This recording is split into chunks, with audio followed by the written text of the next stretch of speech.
Today on our YouTube channel, we're joined by Natalie. You might have seen her on social media through her account, The Nerve of My MS. So, hello. And Natalie, could you introduce yourself a little bit for us, please? Hello, my name is Natalie Busari, and actually, where do I even begin? That question always gets me. Basically, I'm a mother of two, married mother of two, and I live in South Wimbledon with my family. And before I was diagnosed with MS, I was actually a corporate web designer. So I was kind of like in central London working for big banks and media companies there. Then I decided around the time that I decided that I wanted to, go by myself, do my own kind of thing. Then all of a sudden, MS started, and I didn't really know it was MS at the time. But I'm one of those that don't like going to the doctor for anything unless it's like really, really serious. So if I had like a horrible headache, I would usually just, take something for the headache and just go about my day. I guess I think it was 2000 and when was it? I think it's 2015. I think Christmas had just gone and we're just running into the new year. I realized I started to feel some pains in my eyes, but like on the top of your like eyelids. But I just always thought that when you're a bit stressed, it happens that way. So I didn't take any notice of it. But the pain became like quite bad in the evening. So I just went to sleep. And then in the morning, the pain went away from the left eye, but kind of was still there in the right eye.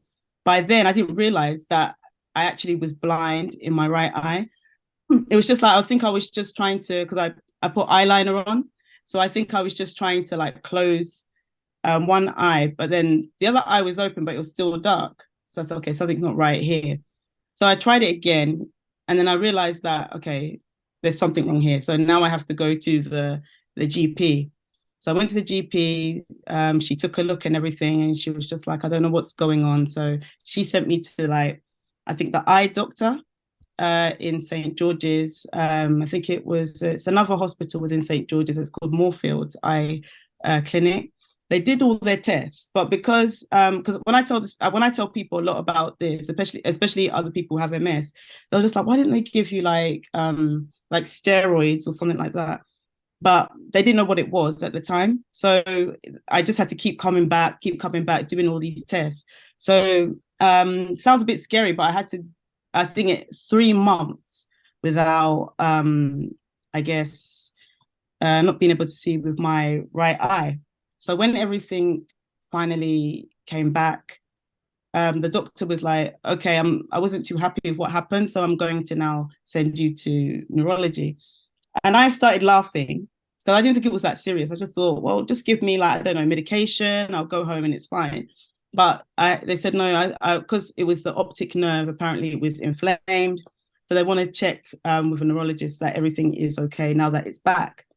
So when I went to see the neurologist, I actually took my sister with me and my daughter at the time, my first child. And they said that they wanted to do like a head MRI scan, a full body one. But around that time, I realized that I was actually pregnant. So obviously they don't know how the MRI scan, if it can affect, a child, unborn child. So they just said, we'll give you like a head one instead. So she was telling me like, no, the concerns, trying to, test the eye and everything like that. And she's saying, oh, do I understand why I was here and stuff like that? So they're going to do a few tests. So once I did the MRI scan, again, I took my sister with me and my daughter. And then she said that she noticed that on the scan, there was like I think she said some inflammation there, some lesions on the brain, but they want to have like a closer look, but they can't do anything until my child was born. So I just burst out crying because she said it could either be something called multiple sclerosis or it could actually be something completely different. So let's not panic, it could be the lesser thing. So we don't know yet until we do further tests. So in my mind, it's just like, well, I'm pregnant. It's meant to be good news. So I just kind of took okay, it's not MS. It can't be. So I just went with that story for like months and months while I was pregnant. The pregnancy was okay. I didn't think about anything else because I already programmed my mind that I don't have MS. So came the time when I was about to give birth. I gave birth and everything. And then I remember getting a call when I was in the hospital, when I was in the postnatal ward, and they were just like, "Oh, we've heard that you've given birth. Congratulations. Now we need to sort you out coming to neurology." I was just like, "No, I don't want to go to neurology." I was quite annoyed because I was just like, "It's like I just got my child is here. I don't want to be thinking about it." And in my mind, it was like, no, I'm not doing that." But she said, "We really need to do these tests." So I just thought, okay, let me just do the test, and then did the test, the lumbar puncture, and I think what was the other one? Yeah, another MRI scan, but it was the full body one this time with contrast. And then the results came. So I had to come to the office. I don't think I came with my sister that time. I think I came with my son. Yeah, I came with my son. And I was just like, because in my mind, I was in my head because I was thinking that I wanted to reschedule the photo shoot time that was in my head. Like I had a photo shoot that I wanted to do. So that I wanted to do that instead. So I just thought this would be quick. Oh, it's not MS. Okay, this is what it was. We'll give you some medication. But when I got in there was something cold because it was November. There was just something cold about the room. The neurologist, it was a different one now because the one that I saw before was a general neurologist. So then I should have catched on there, like this one is a different one, but I just thought, oh, maybe she's not in. So it was a doctor and she introduced herself. I'm consultant neurologist and this one is, and then she said MS nurse. And I thought, okay, it didn't even click there. I was like, this is ridiculous. So I sat there and she was trying to explain it like, oh, we found, I just remember interrupting every time because I just didn't want to be there. And it was just like, she was saying, oh, we noticed when we looked at the scan and compared it to the one you had earlier in the year, we noticed that the inflammation is much more and the lesions are much more. And when she said inflammation, I instantly said, oh, why can't you just give me, that kind of inflammatory cream? Like that gel, like if you've hurt your muscles. I thought, just give me that and I'll rub it on my head or something and I'll just go. And I think she's like, no, I don't think you understand what's going on here. You have those words, unfortunately the results show that you have MS. And not only that I had MS, it's that the scans show that not only were there even more lesions on my brain from the last scan they compared, it's actually on the spine as well, but they don't want to, because they didn't do a full body one, it could have been there already. So this one's a full body one and there's some lesions on my spine. And it seems that it's quite a lot compared to the one at the beginning of the year. So we need to start moving quickly. And I was literally holding my son and just like, yeah, but I don't have time for this. So just give me a medication. I'll go home and, we can treat this and it will go away. And then she had to explain again that there's no cure for it. But it's kind of like, that's when everything switched off because I remember just holding my son and I was like, okay, but I've just given birth. So I literally told her, I don't have time for MS. I said it to her, I don't have time for this. Can you just get rid of it? And it was just a difficult time because everything switched off. And, like in movies where they always, when somebody's in the water, like they've just gone down in the water and someone's talking above. And I've always thought, is that really a real thing that's happening? But that was the sound. It's like they were talking and I switched off. I can see they were giving me like leaflets. So much information was coming in, but I just was not taking it. And it was like they wanted to give me a hug. And I don't know whether the nurse was looking at my son because I looked like I was about to drop him because I was like in this place of what is happening here kind of thing. And it's like they wanted to hug me. And it's like they were coming forward to hug me, but that I was kind of like moving away, like, no, don't hug me. But then at the same time, I wanted a hug. It was just a weird moment at that point. And my life just, I don't know, from then it was just crazy at that point. I just zoned out and having to tell my mom. I think that was the part that hit me the most, rather than, the kids and stuff like that. It was actually my mom, because she raised me and my sister by herself. And the crazy thing is that my sister just a year before me, she was diagnosed with lupus, another autoimmune disease.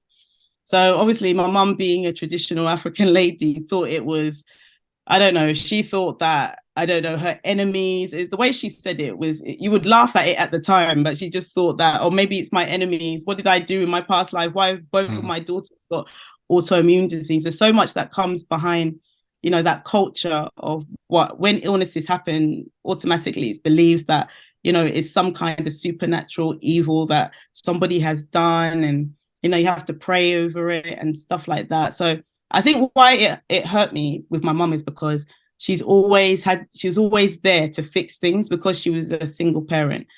And the fact that she couldn't fix this, that I think that's the thing that got me the most. So I think from then it was just trying to navigate, what am I going to do with this? So it was just crazy. I think my whole identity changed. Like Yeah. I was someone that always like looking in the mirror, always looking at myself, talking to myself, singing, as like I was just avoiding mirrors. I didn't even want to see a reflection of myself. It's like, I don't know, because one of my because we're quite a religious family, one of our favorite films around Christmas time was like, what was it? I think it's called Ben-Hur. They would always play that film. And I always Mm. remember the people who had those illnesses like the leprosy, and they just put them in this cave, like no one was allowed to go near them and things like that. And it just reminded me of that. And I don't know why it was that I Mm. was thinking the whole time, like maybe I need to just go in a cave. Maybe I'm not allowed to go anywhere. I don't even know what MS is. So from there, I think my life, I don't know, it kind of just seems like, I don't know what was making me move. Like, when you're Yeah. alive, but it's almost like you're a zombie. I wasn't myself for a while since then. So many people talk to us on social media Mm. or through our helpline and say that their first symptoms were eye issues, optic neuritis, Mm. or something like that.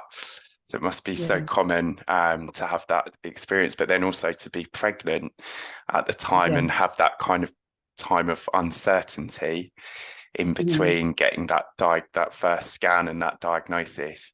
That must have been Yeah, really difficult. And yeah. it's only normal to react in that way when you're diagnosed. So yeah, Mm. that sounds really, really tough. And having those conversations with family is Mm. often something that people talk about being very, very challenging around the time of Yeah. diagnosis and being newly diagnosed. Yeah, Mm. yeah. Mm. Since then, Natalie, we first sort of saw you on social media as from your account, The Nerve of My MS, Yeah. and you're very active on there. Mm. So what kind of messages are you trying to get out to the wider community? I think at first I would have said that most of that, I would say some of it was a bit of rebellion from me because I had a lot of aunties and uncles. Sadly, till this day, they are not speaking to me at all. They didn't want me to talk about, MS at all. They would rather that I would pray about it and just keep quiet. They don't want anybody to know that I have it. We just don't talk about illnesses in our culture. And it was kind of like you wouldn't, if I was to say back then, would you catch me in front of a camera? I'm people who know me, they know that I do talk a lot, I do tell a lot of jokes and stuff like that. But when it comes to the camera, I'll be quite nervous. But I thought like if I wanted to come out with it and let people know that I have MS, the best way is social media.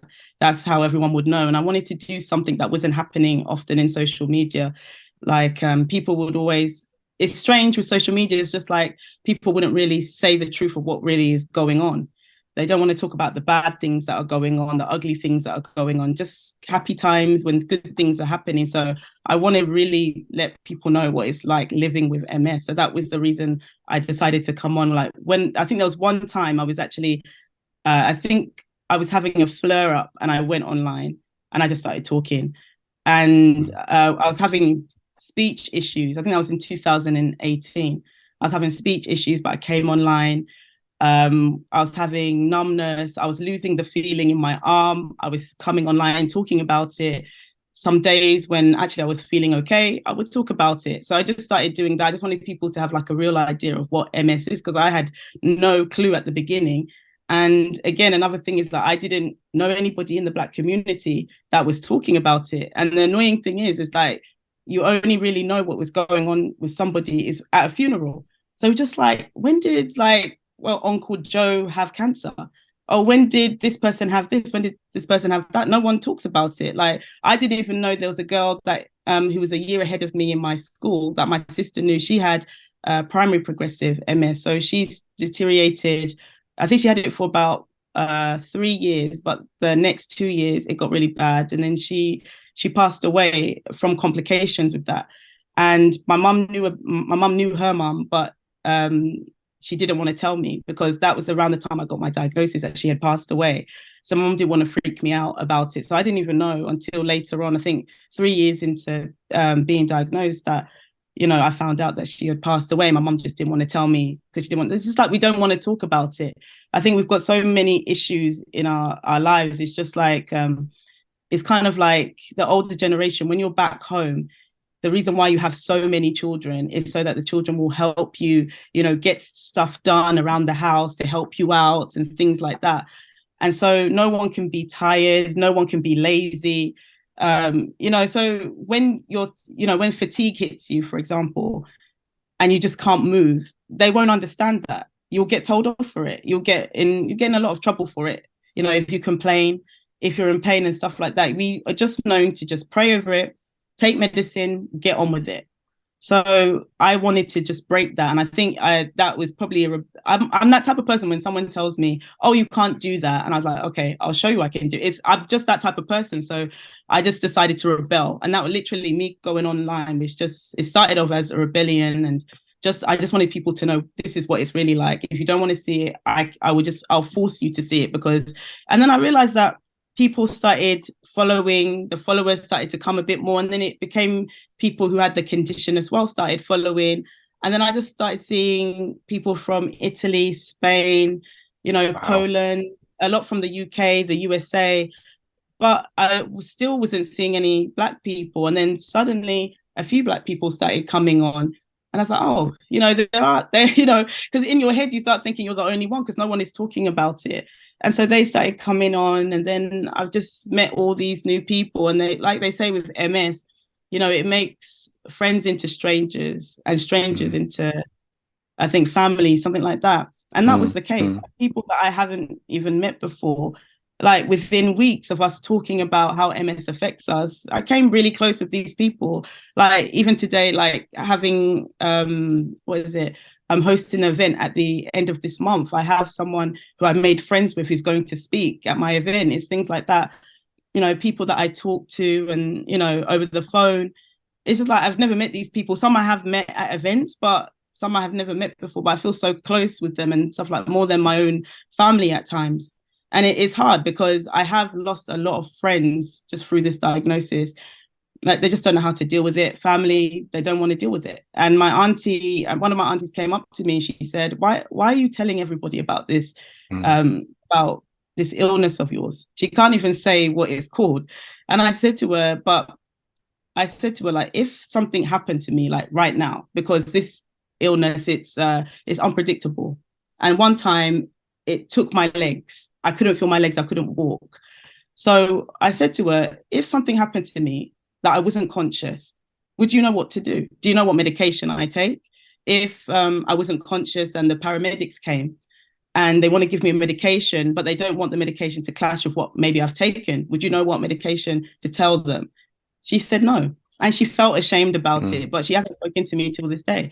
But that's the case. And some of the reason about this whole thing is like, the main reason is like my grandma, my mum's side, she passed away because she died of type 2 diabetes. My mum was teaching her about, you know, because she has it as well, type 2 diabetes. So mum was teaching her about diet. My mum was paying for her to go to a clinic, and she was telling my grandfather, go with her to the clinic so you understand about the illness. We found out later that he wasn't going. So when my grandma collapsed, all she needed was something sweet. But he didn't know that because he had no knowledge of what to do. And in the end, she went into a coma and she passed away. And she could have been here today, if he had not. And that's the whole reason why I really want, the community. And that was another thing, to get the Black community speaking. It's not a taboo to talk about it. I mean, whether you like it or not, your health is the most important thing. And I know there's been things in the past with the healthcare system in this country, even in America, when it comes to the Black community and healthcare, there's a lot of discrimination. So there's such a massive disconnect in that area. So no one wants to hear about medicines or, hospital and things like that. So no one wants to talk about illnesses, but it's very important.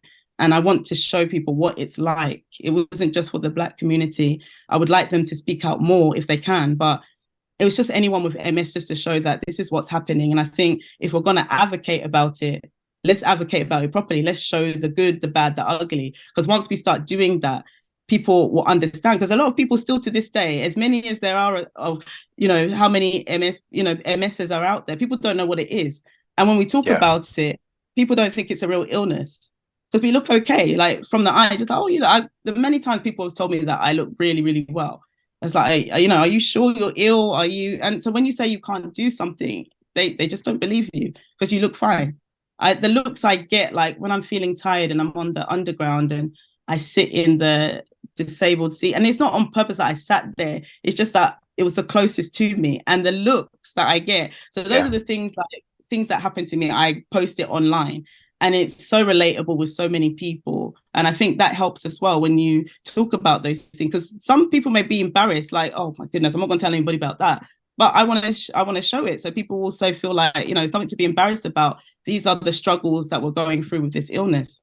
I mean, I was very grateful that now supermarkets are now saying that, even, invisible illnesses, not always, I can't remember what they call it. They say something about, not every disability is visible, something like that. And they have it at some airports as well. So people know that, I mean, even the disability sign, although it is changing, they have done a few.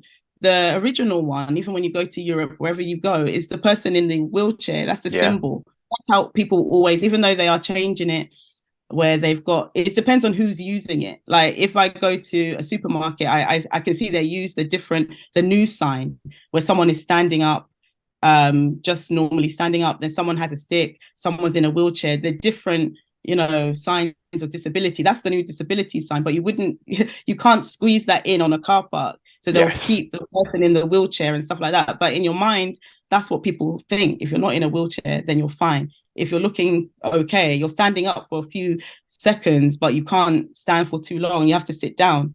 People don't understand that. So that's why I'm always, that social media is the best place where everybody is. I said, look, billions of people are on there. And the community, the MS community online has grown so much. So I'm just happy to see it, to be honest. Very supportive community. Definitely. And you're so right. Even though things have moved on in terms of awareness of invisible illnesses and disabilities, I think there's still so much further to go, isn't there, in terms of everyone in the wider community having that awareness that there are invisible illnesses, there are invisible disabilities. So yes, that's absolutely right. And it sounds like your message on social media has really resonated with so many people, and as you say, you've now become quite close to lots of those people. So that's amazing that you're raising that awareness and having those, talking about those things that are difficult to talk about sometimes in different communities. So moving on from your presence on social media, is it right that you've now started an organization? It's a non-profit organization. It's like a community interest company, and it basically is called the thing is, like, it's called the nerve of my multiple sclerosis, like, because obviously I use the nerve of my MS, but with this one I just felt like it was, because it's bigger than me, I just felt like the name should be kept, but slightly, just the full name for it, just because I feel like it, usually some people put some of their names within with, like, on their handle, on their social media handle, they've got their names in there. But with this one, I started with the nerve of my MS, and I just felt it's bigger than me. I felt like this is more about the community. So I decided to register it because I just felt like there was more that I could do for mainly the Black community, just because they're very underrepresented. And I know how I felt when I had MS. And I actually thought I was misdiagnosed because I was looking at the booklets, all the leaflets and stuff they were giving me.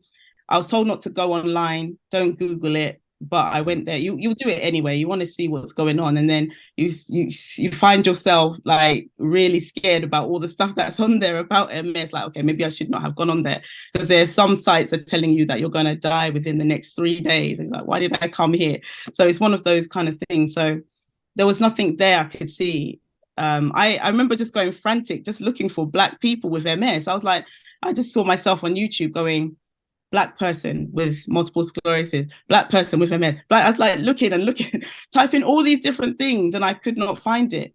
But I was just like, but if no one is, like, am I the only person with this illness? And when I had met people on there, and I just thought, why don't we talk about it more? And I spoke to my mum about it. I spoke to family, friends about it. No one just wanted to talk about it. So I just thought, how lonely must people be feeling? Because I know how I felt. And I remembered, like, maybe people don't want to talk. Maybe I should just leave this area alone. But there was a lady who I know, a family friend, and she invited me to join her on this thing called Invisible Illnesses. And it was, so she had a platform, and I was on there with my sister and other people. And if you saw what people were saying, oh yeah, I have this, I have MS, I have this, and I can't speak to my mum about it, I can't speak to this. And I could just see, like, there's a need for it. There was definitely a need. And just recently, I went to the Parkinson's Society's event with my children. It was about MS and Parkinson's in the Black community. And if you hear their stories, it's just so sad, like how lonely they are. Someone said they didn't tell their family for about 5 years that they had Parkinson's. Wow. Someone said some of their family members don't even know they have it till this day, and they've had it for 10 years. I was like, how is that even possible? Like, what do you say to people when things happen? So I used the opportunity to, because when they said, does anyone want to ask the panel anything? I used the opportunity to talk about my organization before I asked the question. Right after the event, I was just literally just rushed by all of these people at the event. I was like, oh my goodness, I can't believe I've never seen anything like this before. Like, I can't believe that you're opening, you've got this organization, because it's still quite new. Because I've built something online, I now want to do more in-person things in the community. So that's what it's set up for. So my whole thing now is that we were just recently funded by the National Lottery to do all these awareness events. So the next one, the first one is at the end of this month. And it's called Breaking Taboos. And what I want is people to be talking about it. That's how we break it, talking about all the difficult things about MS, and start educating ourselves, start talking about it more. So once we do a couple of these around the area, we're targeting areas where there's mainly more Black people there. And so once we put ourselves in those spaces, we advertise, let people know that we're here. I want to build this big community of Black MSers that can come together, have have social activities, place where they can just come and talk about it, where they can't talk to friends and family. That's all it is. It's mainly the case, is just talking about it more. And I want to build it into a thing where, it will empower them to start talking about their illnesses. Like, not everyone feels comfortable doing it, but when they're ready, the platform is there so that they can do it. So that was mainly what it's for. And it's building. I'm starting to get more, because it's a free event. So I'm starting to get more tickets coming through, more people more interested in it. So I'm just looking forward to meeting, the community. I've met people online. Now I'm going to meet people in person. So it's very interesting, quite excited to see where it goes. So you're giving people that space to talk about those things that maybe they feel like they can't talk about with their families and friends. Yeah, that's amazing. I want to start with Merton, then make our way to Wandsworth. I know there's a lot, because the funny thing is, like, because I did like an Eventbrite and I asked a few questions, like what areas are people coming from? There's a lot. And I know there's a lot of Black people with MS in East London, and quite a few of them are coming to the event. So it'll be interesting. So it's nice to see that, we're all coming together, because it's just to have that space, what it means to see others going through it like you, because it is quite lonely. It's a very lonely thing. So we've got the burden of not being able to tell our families, as well as dealing with the illness itself, then also to be represented, to be seen, because we've already been missed out a lot in medical researches and trials. And they say that when it can't, especially Black women, MS can be quite aggressive. There's no reason why. We don't even know how many Black people there are in the whole of the UK. We don't know even Asians, even white people, because I know with the MS register who I'm working with, I collaborated with them. There's only 17,000 on there. And if you think about it, there's like 130,000 plus in the whole of the UK, they're saying, but imagine just only 17,000 on the register. So we don't even know the real figures. Everything is estimates. So it's important that we come together, and then, I just want to support that community. And the whole idea of it is that it's not to kind of like just isolate ourselves. What I'm hoping to do is just to build like this kind of membership with them. So they have this kind of sense of belonging. But at the same time, when we're doing our events, it's everybody. It's like, it's not just the Black community. It's people from, white backgrounds, Asian backgrounds. We want everyone, because the whole idea is like, if we can't see ourselves, there is a big chance, other people from different backgrounds don't see us too. So the whole idea is that we want to speak out. This is how MS affects us. Some of the things relate, some of the things may not, because it's just different for people of Black heritage. But the whole idea is the awareness part is where everybody comes together. We want everybody to see us. We want to educate our community who don't know much about it, who have been hidden from it. It's to build that kind of community that is not there. And sometimes when you're doing something, you feel, do people really want this? But there's that desperate need. And I didn't realize how badly people wanted it until those two events, the online one and the in-person one. The way, like, I felt like crying, because it's weird, because they were holding on. Some of them were like holding on to my clothes at that in-person event. Like, they were just like, I'm so glad you're doing this. There's nothing like this. So that's when I realized I've got to keep going. I know that it's bigger than me. It's just like, there's not everybody who wants to do this. And I've put myself out there because someone needs to start to help others, because a few people have messaged me and said, because of you, I'm able to talk about my journey. I wasn't able to do that before. And one of my friends who has it, she doesn't want me to tell our friendship group. She's not ready yet. But she says she didn't even know she could have children until I came out about mine. So children wasn't even in her plan. She just written it off. So now she has 2 children, whereas before she didn't think she could. So just saying that is helping people. So powerful. So powerful for so many people. Natalie, you mentioned a sort of sense of isolation, a sense of underrepresentation for the Black community in sort of things that you find about MS online, or leaflets, or advice. So what could charities like the MS Trust or other organisations, what do you think we could do better to represent some of those marginalised groups better? Well, first, I'll probably say thank you for the charities for even being there, because there wasn't, to be honest, if there wasn't anything for us in the first place, like for Black people, Asian people, we don't have our own charities. So I really appreciate that, because even when you are diagnosed, you need to hold on to something. You need to look, and if you go online, it'll kind of like scare you. So charities kind of give you the right information. They work with, the medical professionals and things like that. So they give you accurate information. So I think you have to give praise where, and credit where it's due, because the charities like the MS Trust and other charities, organizations, they're there already, and they are helping.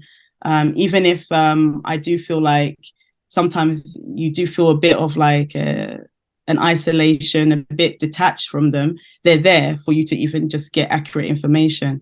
But I would say that for MS charities, I would say the best way is to have maybe even when it comes to imagery, because I would say representation is so powerful.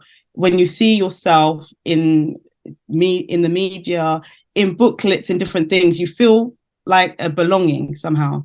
So sometimes when I was, like I was saying, that when I was getting all these pamphlets and leaflets from the neurologist and my MS nurse, I didn't see anyone on the front that looked like me at all. So I didn't feel like this illness had anything to do with me. So I think like thinking about the imagery, how you go about putting it on, like it doesn't have to just, it doesn't mean it should just be all Asians or all black people on there, but a mix in different, so you can see what MS really is, a reality. So this is what MS looks like, having that on there.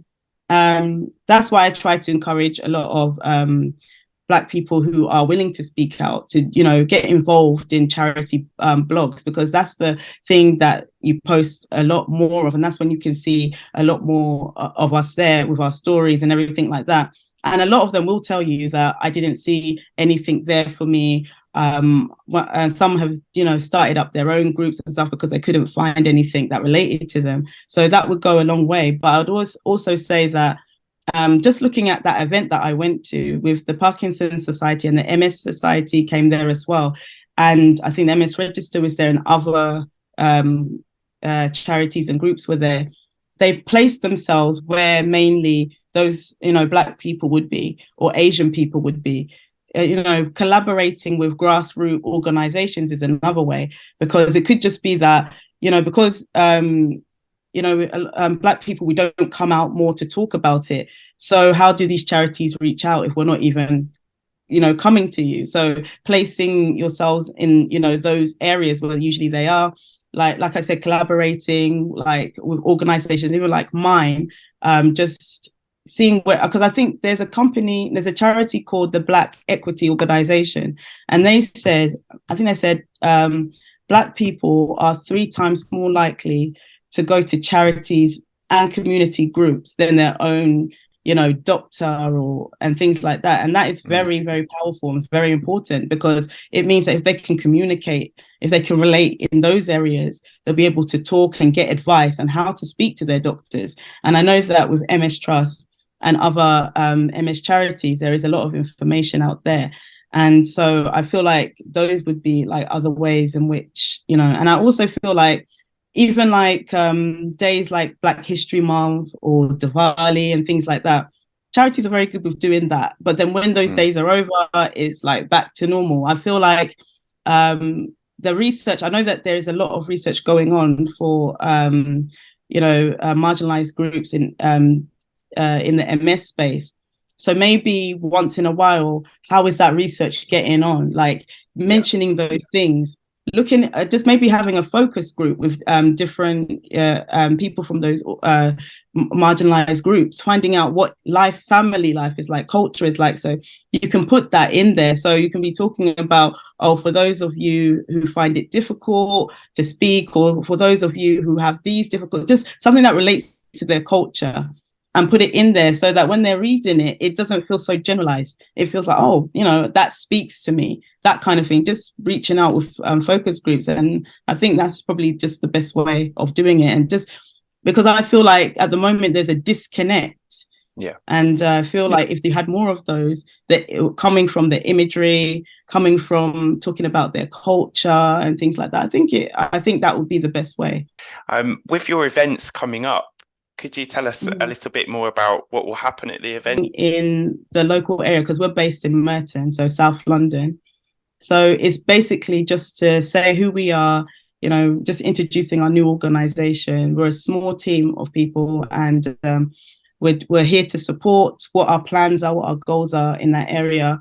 We've teamed up. Is what's quite nice actually. Some of the I think they're called BAME Voices. So there's another kind of group that are coming. They're going to be there. I've got that neurologist. I actually met him at the event as well. So I don't know, Doc. I keep forgetting his name. I know it's Ben, and he's the one who does the Adam study. He's going to be there. He's going to be via Zoom. So we're going to kind of just, when it's time for him to speak, he'll dial in. We're going to have, I think I'm going to have a few speakers. hearing from the family. My sister is actually going to be talking from her point of view. She's going to be talking as well. A lovely lady from the Black MS community. I made friends with her. She's going to be talking. A lady who's going to be talking about, she's in the local area, and she's going to be talking about diets and stuff like that, how to keep yourself healthy. Who else is going to be there? It's just it's basically an event that is a free event. There's going to be free refreshments and everything like that. Children are welcome, family are welcome, and it's just basically why we're doing what we're doing. We're just to introduce ourselves as well, and just a bit about that. The second event, that one's going to be more focused. Another one is all of these events about family, so they're all going to be. I just want the whole family to be there. It's going to be more centered in Merton, around the Mitcham area, where more Black people are, and more people who have MS in that area, so they can all come and join in with their family members. So the space is going to be bigger, and that's going to be a much longer event. And so that one is going to be talking about the stem cell transplant, which I had myself, just to get more Black people knowing about it. And I'm going to see if I can get another charity. I don't know if you've heard of AIMS charity. Yeah, I'm going to get them involved. They're more specific with the HSCT, like the stem cell transplant. And I want to get more of the community knowing, because there are trials going on. And I know that they're looking to recruit more people. And I'm not sure that the Black community know too much about it. So that's why this event is important, to get them on there. So if they are eligible for it, they can ask their neurologist. Because my neurologist actually told me that she notices that her Black patients they don't go over and above to find out information. They'll just come there, get examined, and they just go about their way. So just helping them to communicate with their doctors to get onto these trials if they're eligible. And yeah, that's it really. It's just 2 at the moment, but we're hoping to have a few more. We've got an exciting project coming up, actually. We're looking to go to we're trying to get all of the team going, but we're hoping to go to Ghana, because we want to research a bit more. We want more research done in Africa about MS, because there are studies to say that it's not that prevalent there. But I interviewed some neurologists in Ghana, and they said it's overwhelming. It is really overwhelming. And there's even some that they can't even account for, because they can't even come to hospital. They can't come to the hospital because they're far out in the rural areas. Yeah. So I want to go there, do like a documentary, interview these people, interview the doctors, and just get more awareness there. And so that's something that's happening in the summer. And then a few more plans throughout the year. But the website's almost done. Should be finished today. But if anyone's interested in the website, it should be on my social media by the end of the day, the link. So check that out as well. Yeah. Brilliant. Yeah, we'll make sure we link to that in the below in the YouTube description as well. And if people wanted to find you on social media, Natalie, as well, where's the best place? More active on Instagram. So it's like the Nerve of My MS.